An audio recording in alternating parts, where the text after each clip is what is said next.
22 март асосгузори сулҳу ваҳдати миллӣ, пешвои миллат, президенти ҷумҳурии тоҷикистон муҳтарам Эмомалӣ Раҳмон дар шаҳри Ню-Йорки Иёлоти Муттаҳидаи Амрико дар конфронси Созмони Милали Муттаҳид оид ба шарҳи фарогири миёнамуҳлати ҳадафҳои 10-солаи байналмилалии амал об барои рушди устувор солҳои 2018-2028 иштирок ва суханронӣ намуданд. дар конфронс подшоҳи Нидерланд, сарони давлатҳо ва ҳукуматҳои Ботсвана, Боливия, Ироқ, Словения, Либерия, раиси шӯрои Босния ва Ҳерсеговина, Тувалу, Намибия, муовинони сарвазирони Барбадос, Куба, Конго, Монтенегро, Эфиопия, Ветнам, ҳайатҳои расмии кишварҳои аъзои Созмони Милали Муттаҳид, аз ҷумла 110 ҳайат бо роҳбарии вазирон, инчунин роҳбарон ва намояндагони зиёда аз 100 созмони минтақавию байналмилалӣ бо шумули президенти Бонки ҷаҳонӣ иштирок карданд. мавриди зикр аст, ки конфронси мазкур ҳамоиши таърихӣ ба шумор меравад, чунки он баъд аз конфронси якуми Созмони Милали Муттаҳид оид ба масъалаҳои об дар соли 1977 дар Аргентина бори дуввум доир мегардад. шоистаи тазаккур ва боиси ифтихор аст, ки конфронси таърихиро ҷумҳурии Тоҷикистон ва подшоҳии Нидерланд омода карда онро мизбонӣ менамоянд. қабл аз оғози кори конфронси оби Созмони Милали Муттаҳид 2023 оид ба баррасии миёнамуҳлати фарогири татбиқи 10-солаи байналмилалии амал об барои рушди устувор солҳои 2018-2028 дар иҷрои мутрибони Тоҷикистону Нидерланд таҳти унвони об мусиқии зинда садо дод. навори видеоӣ аз якчанд минтақаи дунё оид ба мушкилӣ ва имкониятҳои марбут ба об ва захираҳои об манзури иштирокчони конфронс карда шуд. 10 рамзи марбут ба масъалаҳои об аз ҷониби 10 нафар намояндагони минтақаҳои мухталифи ҷаҳон ба Созмони Милали Муттаҳид тақдим ва рӯи саҳна болои сутунҳои бо ҳам тавассути камарбандҳо пайваст гузошта шуданд. сипас президенти ҷумҳурии Тоҷикистон муҳтарам Эмомалӣ Раҳмон ва подшоҳи Нидерланд муҳтарам Виллем Александр ба саҳна даъват карда шуданд ва онҳо сутунҳои 5 ва 6-ро ба ҳам пайваст намуданд. дар болои камарбанд матни кӯтоҳ оид ба аҳамияти об дарҷ гардидааст. сарони давлатҳои Тоҷикистону Нидерланд ҷойҳои худро дар толор ишғол намуда конфронсро бо сухани муқаддимавӣ дабири кулли Созмони Милали Муттаҳид Антонио Гутерриш ифтитоҳ кард.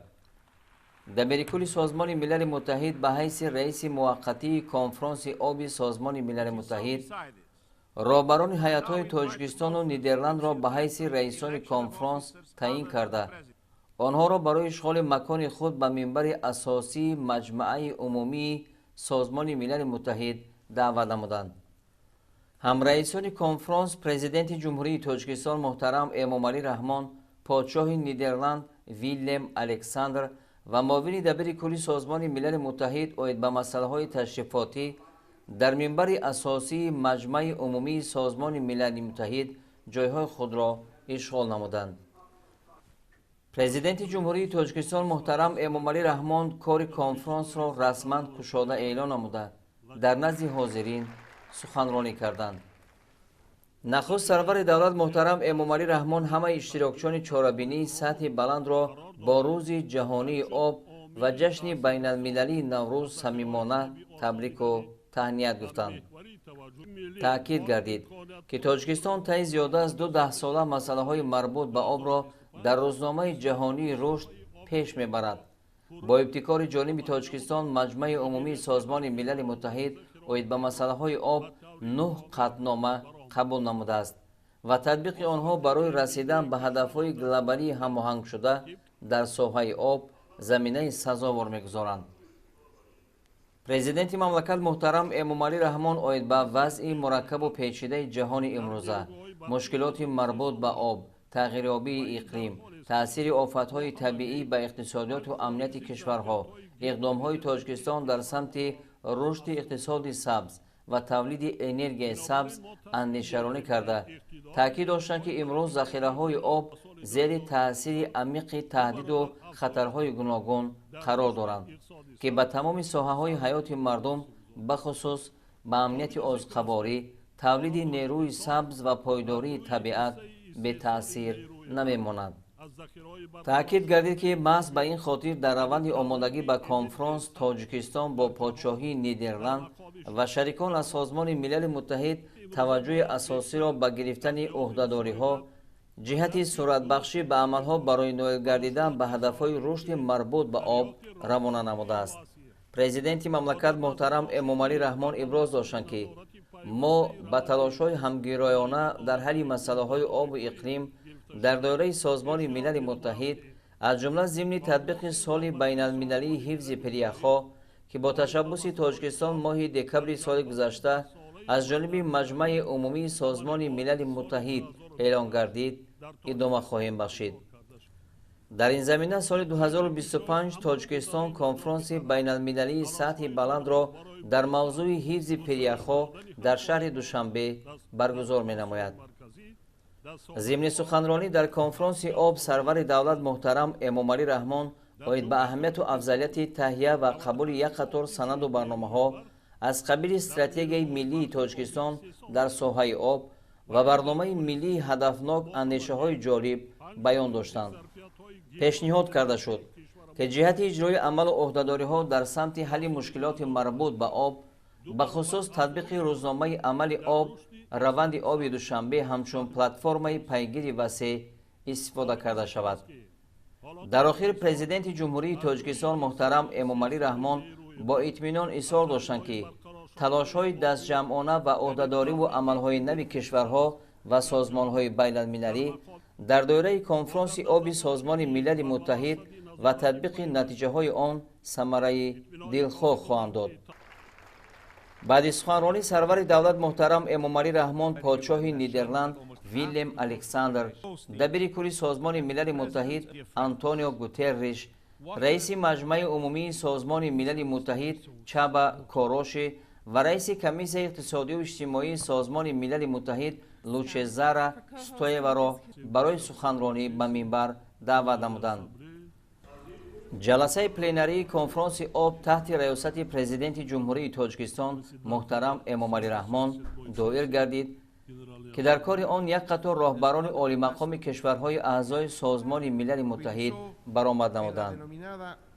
дар ҷаласаи пленарӣ президенти ҷумҳурии Тоҷикистон муҳтарам Эмомалӣ Раҳмон ҳамчун раиси конфронси оби Созмони Милали Муттаҳид ба президенти Боливия Луис Аберто Арсе, президенти Ироқ Абдул Латиф Рашид, раиси шӯрои Босния ва Ҳерсеговина Зелика Свянович, президенти Ботсвана Масиси Моквейтси ва президенти Словения Наташа Пирс Мусар сухан доданд. ҳамаи баромадкунандагон ба натиҷаи раисии Тоҷикистону Нидерланд дар конфронси оби Созмони Милали Муттаҳид 2023 оид ба баррасии миёнамуҳлати фарогири татбиқи 10-солаи байналмилалии амал об барои рушди устувор солҳои 2018-2028 сатҳи баланди тадорукотии чорабинии таърихии оби Созмони Милали Муттаҳид, ташаббусҳои созандаи президенти ҷумҳурии Тоҷикистон оид ба масъалаҳои обу иқлим ва ба пешсафии Тоҷикистон дар раванди оби Созмони Милали Муттаҳид баҳои баланд доданд. кори конфронси оби Созмони Милали Муттаҳид 2023 то 24 март таҳти раисии ҷумҳурии Тоҷикистон ва подшоҳии Нидерланд идома хоҳад кард. 22 март асосгузори сулҳу ваҳдати миллӣ, пешвои миллат, президенти ҷумҳурии Тоҷикистон муҳтарам Эмомалӣ Раҳмон дар ҳошияи конфронси оби Созмони Милали Муттаҳид 2023 дар шаҳри Ню-Йорки Иёлоти Муттаҳидаи Амрико бо раиси иҷросияи 77-уми Маҷмаи умумии Созмони Милали Муттаҳид Чаба Короши мулоқот намуданд. дар рафти мулоқот масоили ҳамкории Тоҷикистон бо Созмони Милали Муттаҳид ва ниҳодҳои он баррасӣ гардид. президенти мамлакат муҳтарам Эмомалӣ Раҳмон маҷмаи умумро ҳамчун ниҳоди муҳими Созмони Милали Муттаҳид арзёбӣ карда, барои ҷонибдории амиқ аз ташаббусҳои глобалии Тоҷикистон дар ҳалли мушкилоти марбут ба обу иқлим изҳори сипос намуданд. تشکیل همایش تاریخی کنفرانس آب که در اساس قطعنامه دخلدار مجمع عمومی سازمان ملل متحد با تشبث تاجیکستان قبول شده بود، نمونه برجسته همکاری تاجیکستان با سازمان ملل متحد ارزیابی شد. جانب‌ها ضمن ملاقات اومد به وضع مرکب سیاسی و اقتصادی جهان، برخوردهای گئوسیاسی و دیگر خطرهای گلوبالی از جمله تغییریابی اقلیم و پهنشوی بیماری‌های سیروتی تبادل اندیشه کردند. تأکید گردید که تاجیکستان یکی از کشورهای پیشبرنده روزنامه آب و اقلیم بوده، پیوسته برای تشویق و تبلیغ مدیریت درست و استفاده عاقلانه این منبع برای انسانیت حیات المهم کوشش به خرج می‌دهد. اظهار اطمینان کرده شد که نتیجه های کنفرانس برای حل مسئله های وابسته به آب و پیشبرد هدف ششم رشد استوار آب تازه و بهداشت مساعدت خواهد نمود.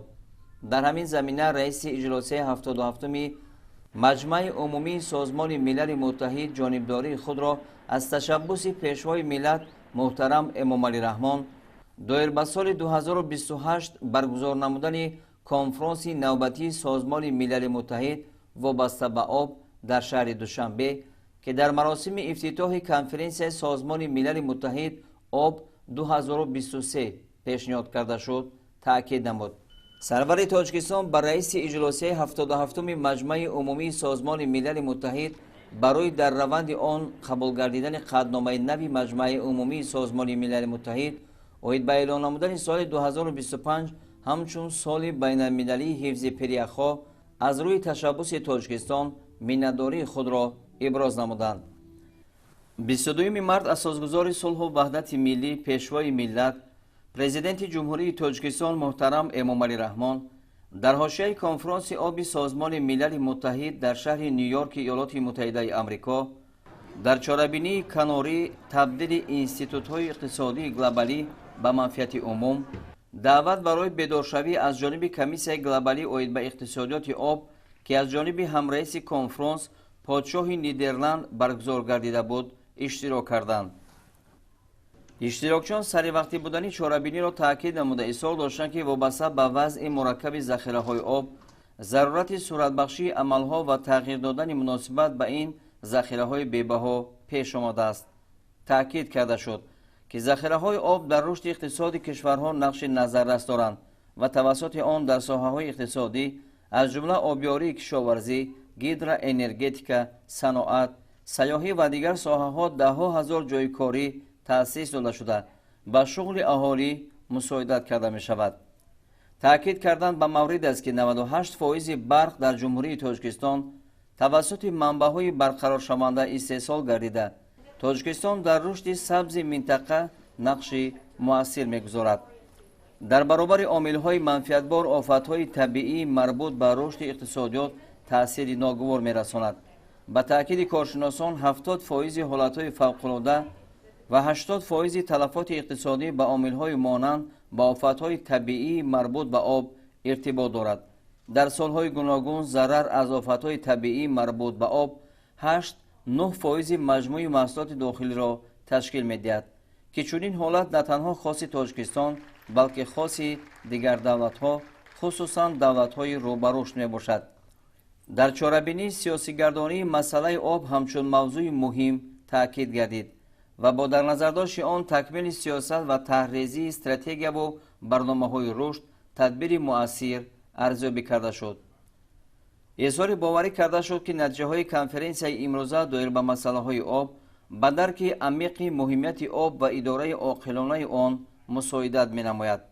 اشتراکچیان چاره‌بینی مهمیت جلب توجه مخصوص را به مجموع مسائل مربوط به آب تاکید نمودند.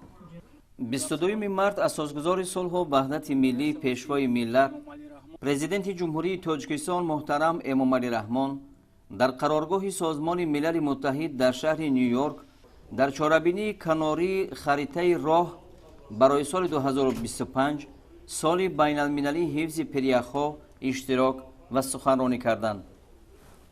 نخست سرور دولت محترم امام علی رحمان به شریکان تاجیکستان، یونسکو، تشکیلات جهانی آب و هواشناسی و بانک جهانی برای همکاری سودمند در تشکیل این چاره‌بینی اظهار سپاس نمودند.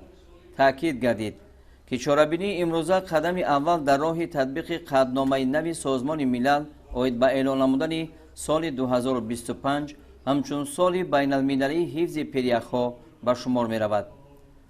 президенти мамлакат таъкид доштанд ки ҳадаф аз баргузор кардани чорабинӣ қабл аз ҳама муттаҳид сохтани талошҳои ҷонибҳои гуногун барои муваффақ ва натиҷабахш гардонидани ин ташаббус мебошад.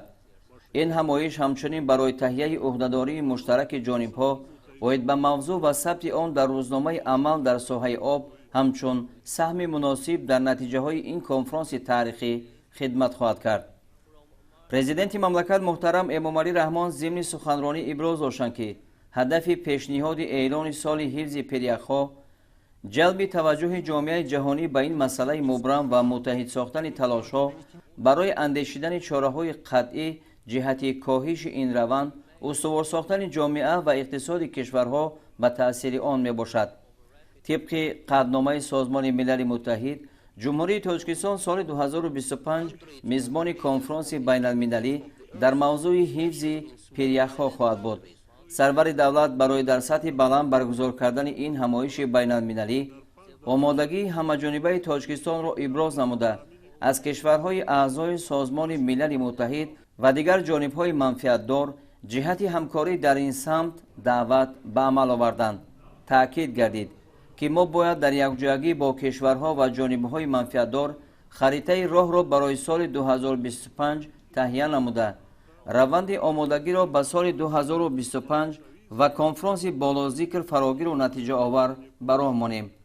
дар охир президенти мамлакат муҳтарам Эмомалӣ Раҳмон бо итминон изҳор доштанд ки талошҳои якҷояи кишварҳову созмонҳо дар ин самт самараи дилхоҳ хоҳанд дод ва мо соли 2025 дар Тоҷикистон дар ҳошияи конфронси байналмилалии бахшида ба ҳифзи пиряхҳо дар ҳаллуфасли ин масъалаи муҳим метавонем таҳаввулоти ҷиддиро амалӣ намоем.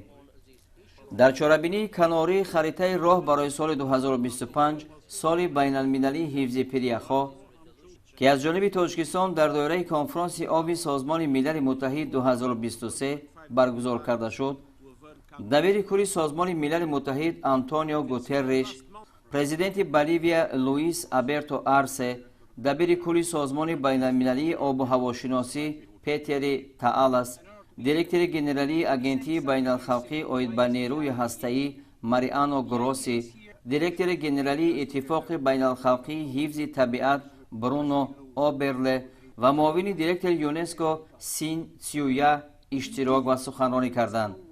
дар чорабинии канории харитаи роҳ барои соли 2025 соли байналмилалии ҳифзи пиряхҳо подшоҳи Нидерланд Виллем Александр низ ширкат варзид.